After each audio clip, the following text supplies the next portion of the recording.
Je vous garde debout, je voudrais lire deux textes. Le premier, 1 Thessaloniciens 5, 17. 1 Thessaloniciens 5, 17. C'est pas très long.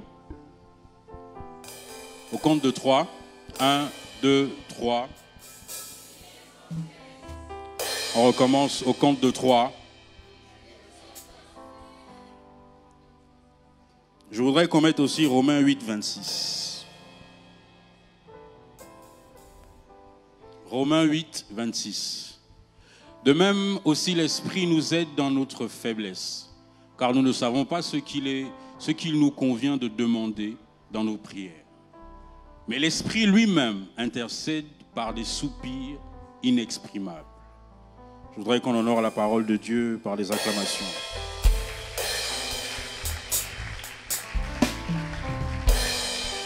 Peuple de Dieu, prend place dans la glorieuse présence de notre Seigneur. J'espère que je vais me retrouver dans mes notes, parce que j'ai écrit quand même beaucoup.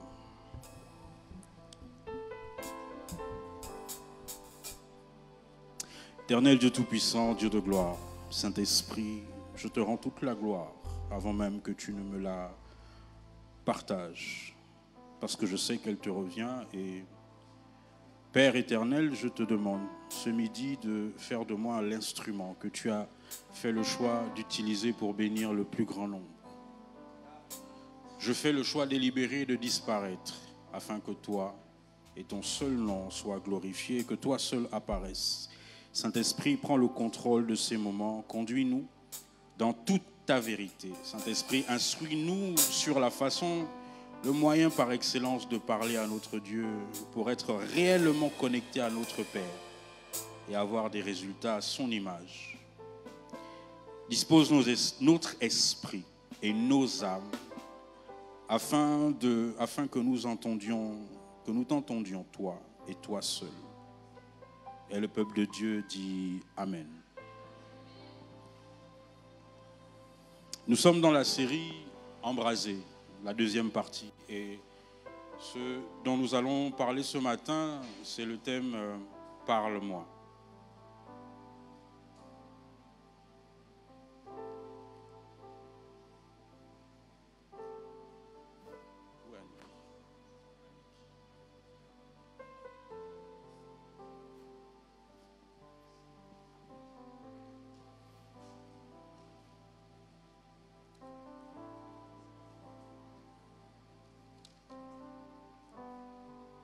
Comme je le disais, le thème de ce matin, le thème qui nous réunit ce matin, c'est « Parle-moi ».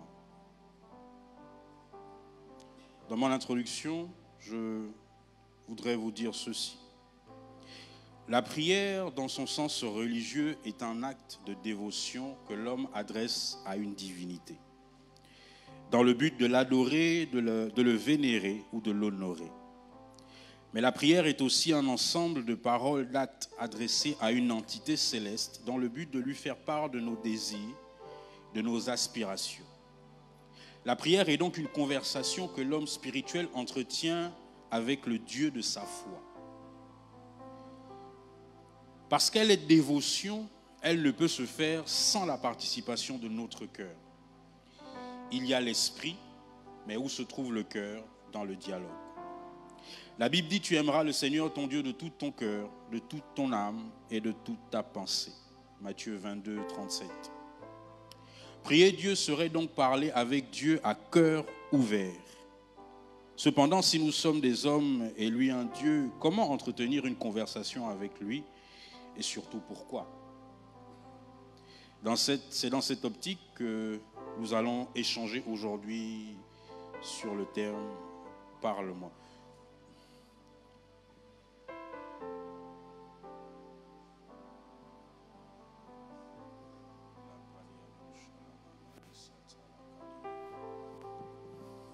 Dans le livre de Genèse, Genèse 1 au verset 27. Est-ce qu'on peut le mettre sur les écrans? Genèse 1, verset 27. Je voudrais, avant d'aller plus loin, vous dire que ce matin, vous encourager à vous accrocher parce que ça va être un peu compliqué. ce que je vais essayer d'expliquer ce matin. Je vais faire de mon mieux pour le rendre digeste, pour que ce soit compréhensible pour tout le monde. Alléluia. Nous sommes là? D'accord. Dieu créa l'homme à son image, il le créa à l'image de Dieu, il le créa l'homme, il créa l'homme et la femme. Est-ce qu'on peut mettre Genèse 2, verset 6?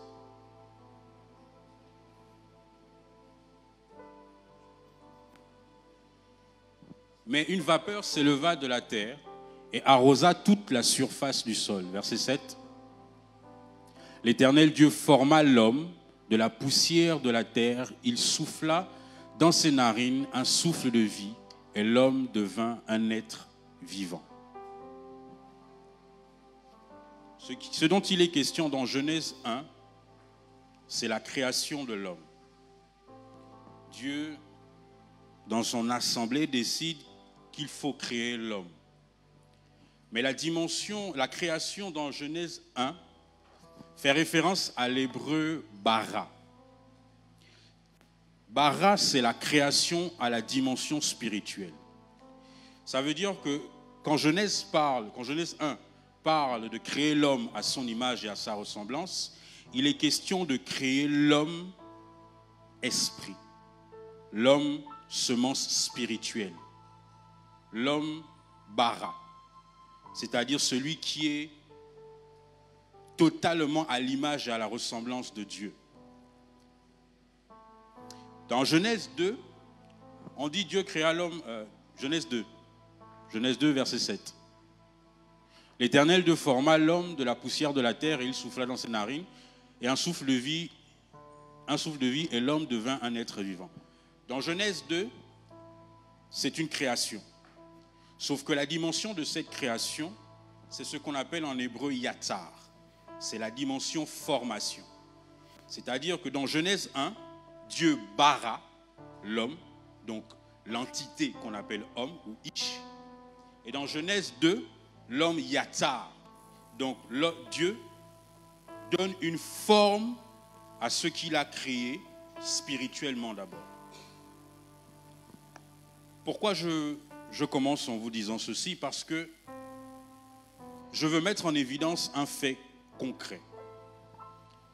Dieu n'a pas créé le corps. Dieu a formé le corps. Dieu a créé l'esprit, donc l'homme. Ça veut dire que l'homme, la femme que tu es, ce n'est pas le corps que l'on voit. Ça veut dire que quand Dieu dit faisons l'homme à notre image, à notre ressemblance, il ne parle pas du corps physique. Sinon, personne ici ne ressemble à l'autre. Et si personne ici ne ressemble à l'autre, comment est-ce qu'on pourrait ressembler à Dieu si nous sommes déjà entre nous différents? Ça veut dire que l'image et la ressemblance de Dieu dont il est question, c'est l'esprit. Si c'est l'esprit, ça veut dire que ce qui est connecté indélébilement à Dieu, ce n'est pas le corps, c'est l'esprit. Ça veut dire que dans le contexte de la conversation, Dieu ne parle pas avec le corps. Dieu parle avec l'esprit. Maintenant, qu'est-ce qui est problématique? C'est qu'aujourd'hui, la plupart des gens, mon grand frère Claude l'a dit la dernière fois qu'il a prêché, il parlait du fait que beaucoup de gens fonctionnent aujourd'hui sur la base du visuel, sur la base de ce qu'ils voient. Or, l'homme, je vais vous choquer, l'homme concret, l'homme palpable, ce n'est pas le corps. Le corps est une enveloppe. Si je vous donne une enveloppe avec 10 000 à l'intérieur, qu'est-ce qui est plus important pour vous, l'enveloppe ou les 10 000 qui sont dedans? Ça veut dire que ce qui pour vous est concret, ce n'est pas l'enveloppe, c'est les 10 000 qui sont dedans. Autrement dit, l'homme concret, l'homme palpable, l'homme réel, c'est l'esprit. Mais cet esprit est dans un corps comme un conducteur dans un véhicule. Il est à l'intérieur, c'est lui qui conduit le corps, ce n'est pas lui le corps. Si la voiture cogne un mur, le conducteur qui est à l'intérieur peut s'en sortir. Mais la voiture, elle a cogné. De la même manière, si mon corps physique est atteint, en vérité, mon corps spirituel peut ne pas être atteint.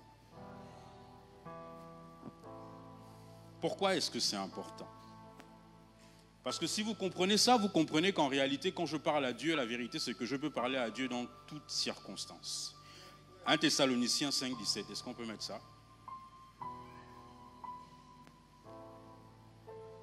Priez sans cesse. Ce texte ne dit pas prie quand tu as le temps. Ça ne dit pas prie quand l'occasion se présente. Ça ne dit pas prie quand tu décides. Ça dit prie, prier sans cesse. Qui est élève? Qui est étudiant? Qui est professionnel? D'accord. En tant qu'élève, étudiant, professionnel, vous sortez le matin, vous allez à l'école, vous allez à l'université, vous allez travailler. Vous passez la journée à travailler. Ensuite, quand vous rentrez à la maison, 15 heures, si vous êtes marié, vous vous occupez de la maison. Vous avez probablement le temps de vous reposer entre 17h et 20h. Après, vous mangez et puis vous devez aller dormir parce que demain, rebelote. Maintenant, dans tout ça, je vous pose la question. À quel moment on prie sans cesse? Est-ce que je peux prier pendant que je suis à un dîner d'affaires avec quelqu'un, avec des hommes d'affaires, et puis là, je dois appliquer prier sans cesse? Comment est-ce que je fais ça? Parce qu'il faut que mon intelligence soit dans ce que je suis en train de faire. Donc, comment est-ce que je prie sans cesse? La première chose que vous devez comprendre, c'est que prier sans cesse, ça ne veut pas dire faire ça sans cesse. Parce que si je dois aller prendre le taxi pour rentrer chez moi, je ne peux pas le faire à genoux. N'est-ce pas? Cependant, si je dois aller prendre le taxi pour rentrer chez moi, je peux le faire en priant. Je ne peux pas le faire à genoux, mais je peux le faire en priant. Ça veut dire qu'il y a une notion de prière qui ne dépend pas de la forme physique ou de ce qui est visible. Et c'est ça que j'appelle conversation avec le divin.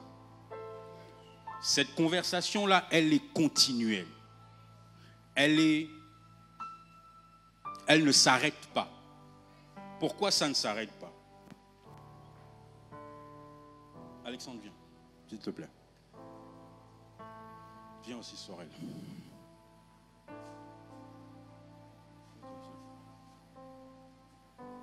Si j'attrape son bras et que je fais ça, tant que je n'arrête pas, son bras n'arrête pas. Ce n'est pas lui qui bouge.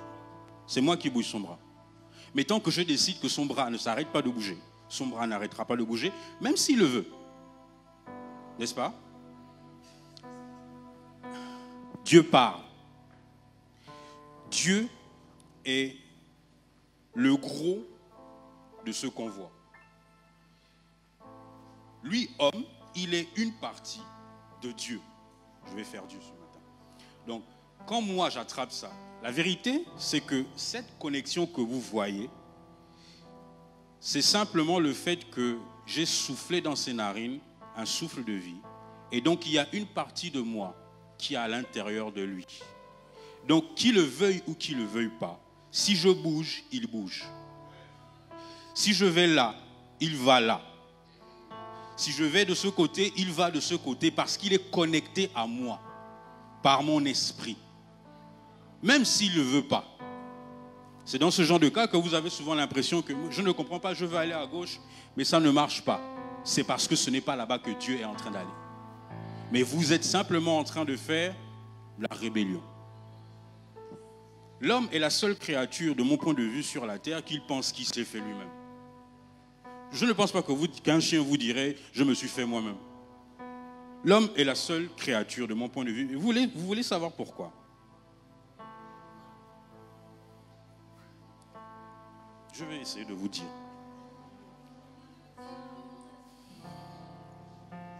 Selon vous, c'est quoi le contraire de la vérité? Comment? Le mensonge. D'accord. Il s'appelle Sorel. N'est-ce pas? Tout le monde le sait. Il s'appelle Sorel. Maintenant, Dieu dit, Sorel est un homme prospère. Sorel est un homme prospère à tous égards.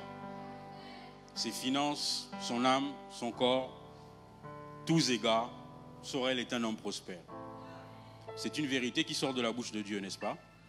Ok. Qui de vous se lèverait et dirait, moi je pense que... D'accord. À partir du moment où une personne, après avoir entendu une vérité générale de Dieu, décide de dire, oui, mais je pense que, à ce moment, ce qui s'exprime, c'est l'ego.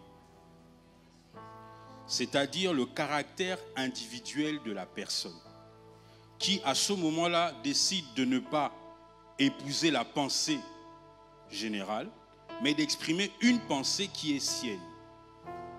Sauf qu'il le fait sur une vérité que Dieu a établie. Autrement dit, ce qui est contraire à la vérité de Dieu, c'est l'ego. Mais le mensonge est ce qui découle de toutes les actions qui vont apparaître après avoir manifesté l'ego. Pourquoi dit-on que le diable est le père du mensonge? Parce que le diable veut penser par lui-même en présence de Dieu. Ça veut dire que devant Dieu, le diable dit « je pense par moi-même ». À partir du moment où tu fais ça, tu exprimes l'ego et tu tombes dans le mensonge et plus loin la rébellion. Parce que tout ce que tu fais à partir du moment où tu contredis Dieu s'appelle mensonge. Ça veut dire que ce qui fait qu'aujourd'hui beaucoup de personnes n'arrivent pas à rester connectés, comme je l'ai montré tout à l'heure, avec Dieu, ou à être conscients de ça, c'est parce qu'à un moment donné, ils ont décidé d'exprimer autre chose que la vérité que Dieu a déclarée. Est-ce qu'on peut mettre Genèse... Merci.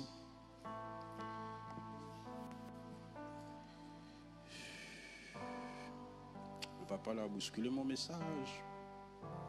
C'était pas comme ça que je devais commencer. Mais bon, bref. Genèse 2. C'est Genèse 2.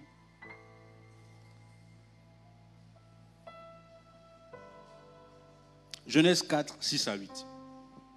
Genèse 4, 6 à 8.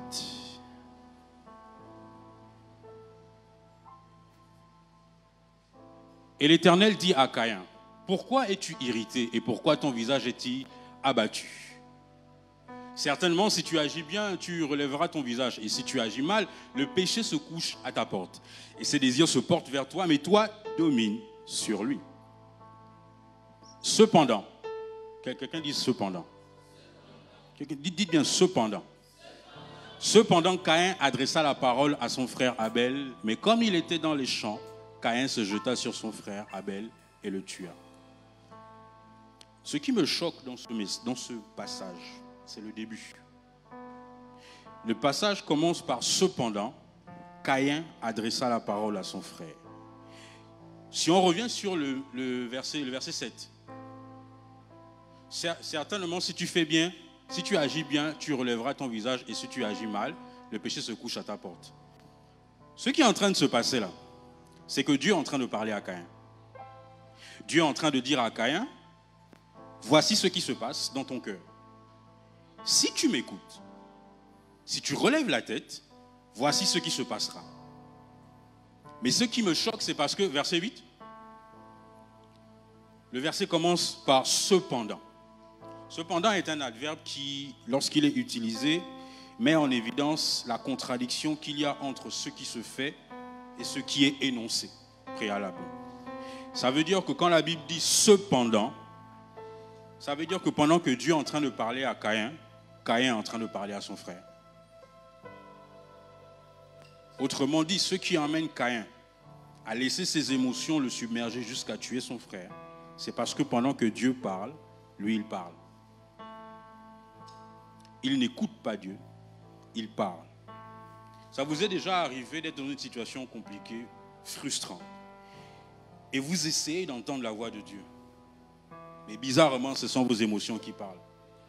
Ça vous dit non, mais toi aussi, regarde, tous les jours, les mêmes erreurs, les mêmes choses, tous les jours. Et puis c'est toi qui vas encore aller prier.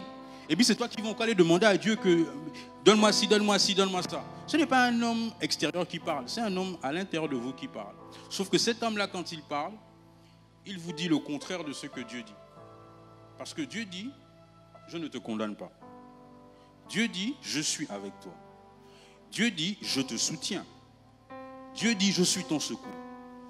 Mais ceux qui parlent à l'intérieur de toi au moment où tu es dans cette situation, te dit le contraire de ce que Dieu te dit.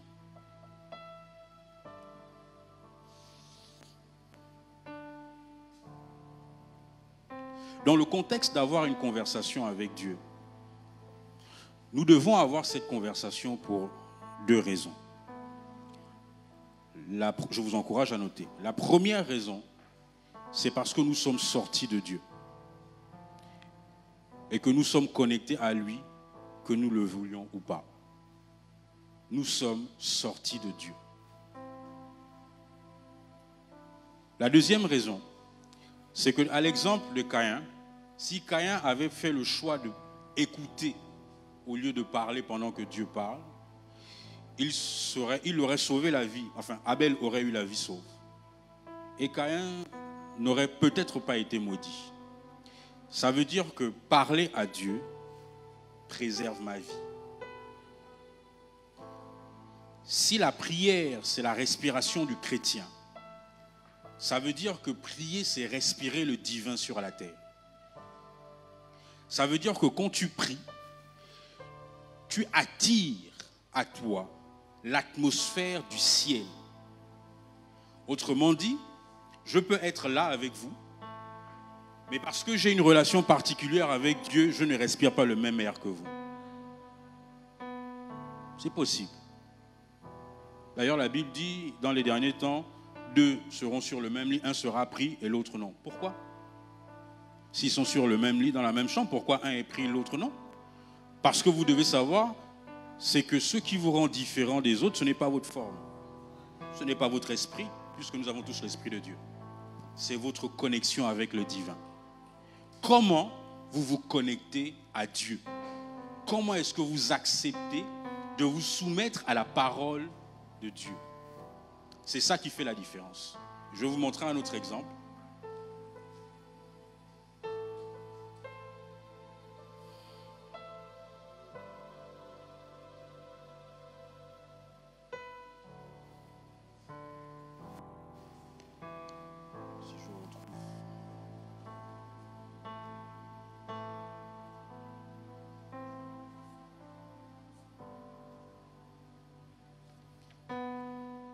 Est-ce qu'on peut mettre Genèse 30?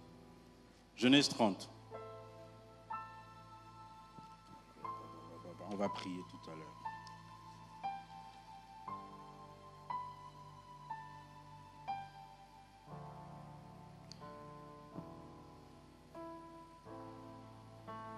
Non, Genèse 27, pardon. Genèse 27, verset 16. Genèse 27, verset 16.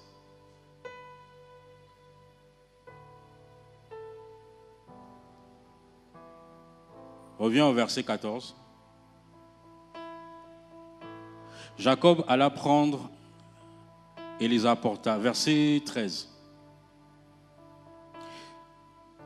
Sa mère lui dit que cette malédiction, mon fils, retombe sur moi. Écoute seulement ma voix et va me les prendre. Suite. Jacob alla les prendre, les chevreaux, bien sûr, et les apporta à sa mère, qui fit un mets comme son père aimait. La suite. Ensuite, Rebecca prit les vêtements d'Ésaü, son fils aîné, les plus beaux, qui se trouvaient à la maison, et elle les fit mettre à Jacob, son fils cadet. Suite. Elle couvrit ses mains de la peau des chevreaux et son cou qui était sans poil. La suite. Elle les plaça dans la main de Jacob, son fils. Elle plaça dans la main de Jacob, son fils, le mets et le pain qu'elle avait préparé.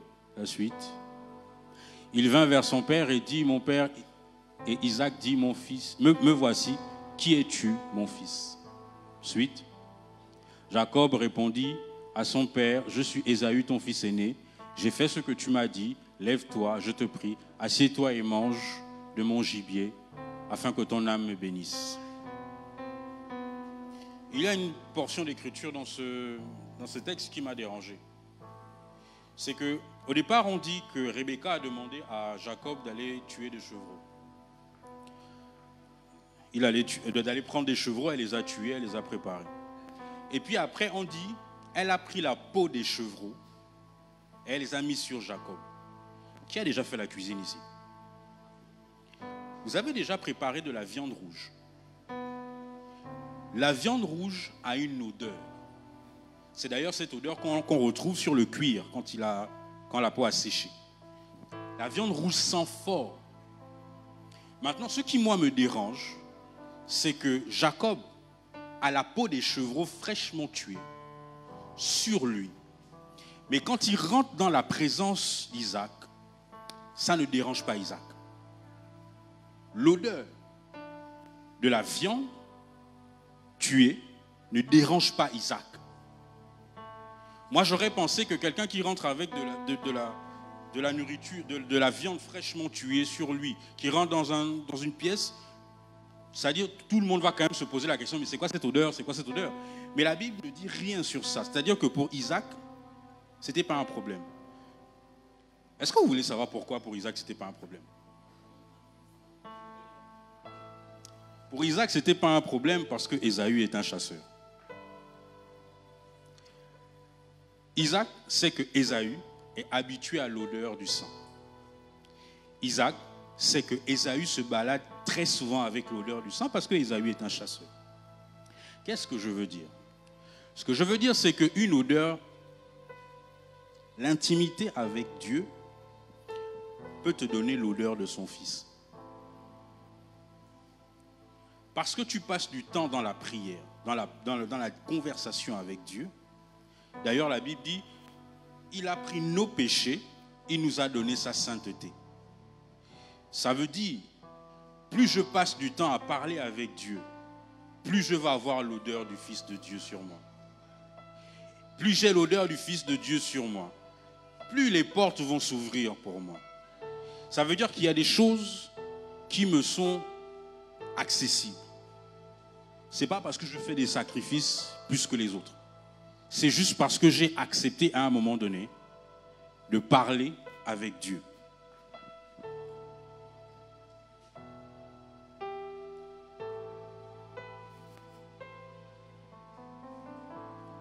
Est-ce qu'on peut se lever quelques minutes?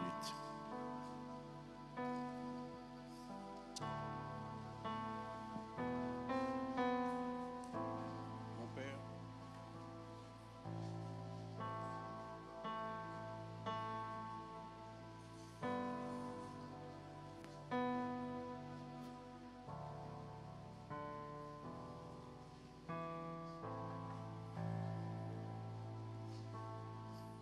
on va prier.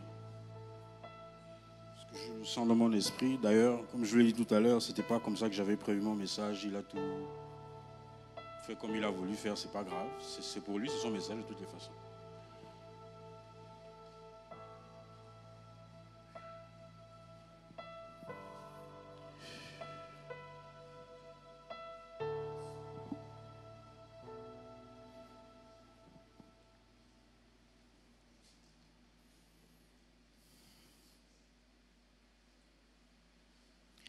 Du fond de mon être coulent des rivières des eaux de la vie. Ia, ia, ia. Du fond de mon être coulent des rivières des eaux de la vie. Ia, ia, ia. Que ça coule, que ça coule, que ça coule, que ça coule, que ça coule, que ça coule, ici et maintenant.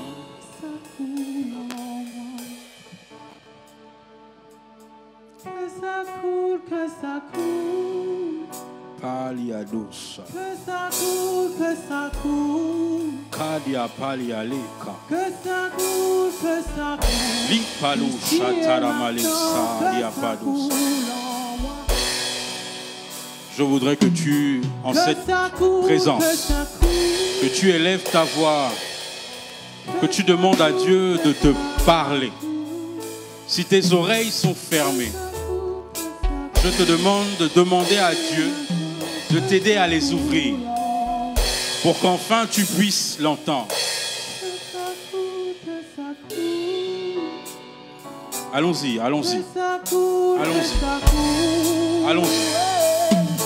Que ça coule, ici et maintenant, que ça coule en moi. Chapariabadous, la capariababababadous, Sakatayarababadi, Chatayarabadis. Que ça coule, ici et maintenant, Que ça coule en moi. que ça coule, que ça coule, Que ça coule, que ça coule. que ça coule, que ça coule, que ça coule, que ça coule, ici et maintenant, que ça coule, que ça coule. L'objectif, c'est que nous parlions avec le divin. L'objectif, c'est que le divin de notre foi se manifeste. L'objectif, c'est de se reconnecter avec notre source céleste.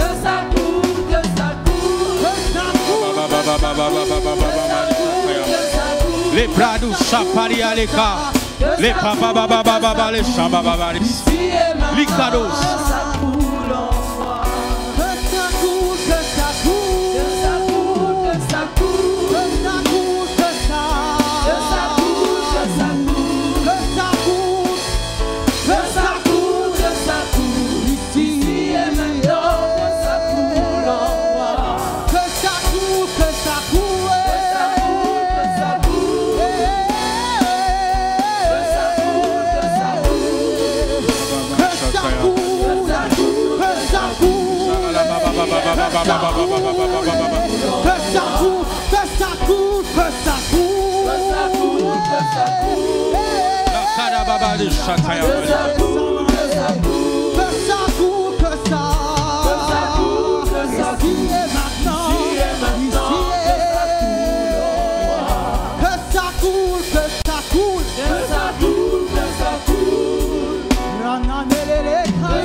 Ta voix. Élève ta voix.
Sans instrument, nous allons faire monter nos voix vers Dieu. Si tu veux chanter, chante. Si tu veux parler en langue, parle. Si tu veux parler en français, fais-le. Mais nous sommes aujourd'hui réunis pour demander à Dieu, parle-nous. Donc personne ne doit rester la bouche fermée. Au compte de 3, bats des mains, tape des pieds. Mais demande à Dieu de te parler. Chapariados. Likataya baba le sharabare so paliara. Le kadababa le chatarabrais. Les bras issu paliare mados. Likadababa il se palo adeka. Les bros chataya mali paris. Les pariani sukaria malesa. Les bros chataya malika. Je veux entendre les voix des hommes et des femmes qui sont d'accord d'avoir des conversations avec le divin. Riparo chataya malika. La baba le chatayaka. Liprado sapaliadeka. La brane kokabali. Lipado chataya malika. La paliamalo chataya mali. Lipado chataya mali. Likado male sataya pali. Le pado alibra e chataya mali.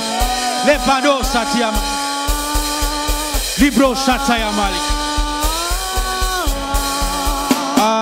Ayeshu.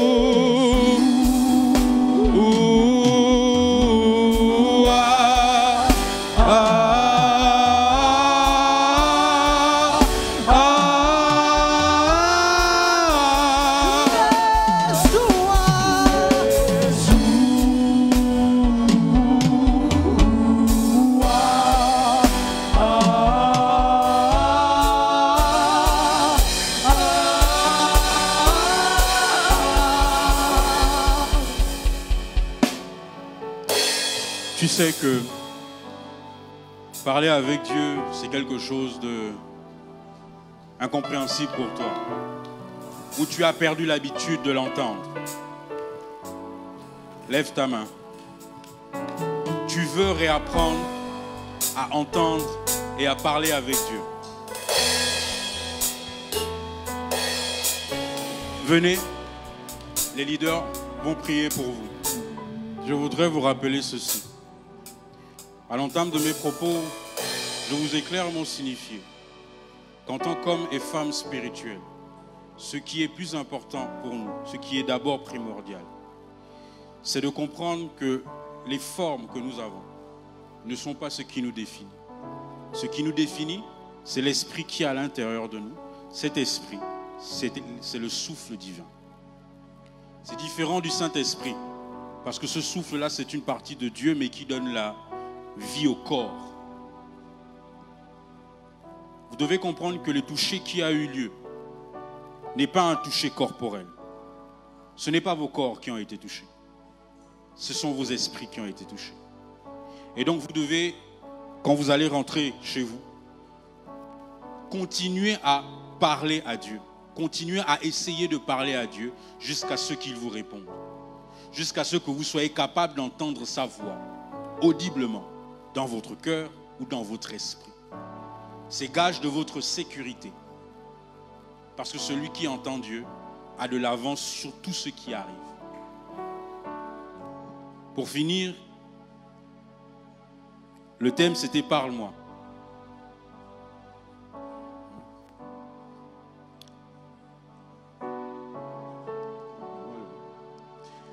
Je peux conclure?